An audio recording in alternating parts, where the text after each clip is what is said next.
મહેશભાઈ પટેલ વિદ્યાકુંજ સંકુલ નિયામક. આજે વસંત પંચમીનો દિવસ. વસંત પંચમી એટલે મા સરસ્વતીનો પ્રાગટ્ય દિવસ, જ્ઞાનની દેવીની પૂજા અર્ચનાનો દિવસ. સાથે આજે સ્વામિનારાયણ ભગવાન લખેલી શિક્ષાપત્રીનો પણ જન્મદિવસ.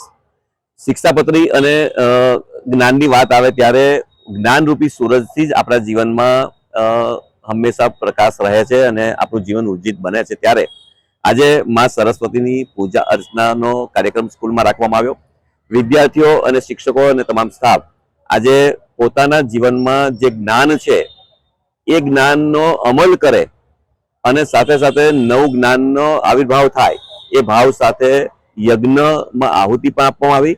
સંકલ્પ આહુતિ આપીને આજે વિદ્યાર્થીઓએ મા સરસ્વતીના નો અભિષેક પણ કરતા પ્રાર્થના કરી, યાચના કરી કે તું અમારા જીવનને પણ ઉર્જિત બનાવજે, અમારી જે કંઈ મલિનતાઓ હોય, દુર્ગુણો હોય એને દૂર કરી, એને ધોઈને અમને પવિત્ર બનાવી અમને એવું જીવન આપજે કે જેથી કરીને અમારે જીવન પથ પર હંમેશા જ્ઞાનરૂપી પ્રકાશ પથરાયેલો રહે.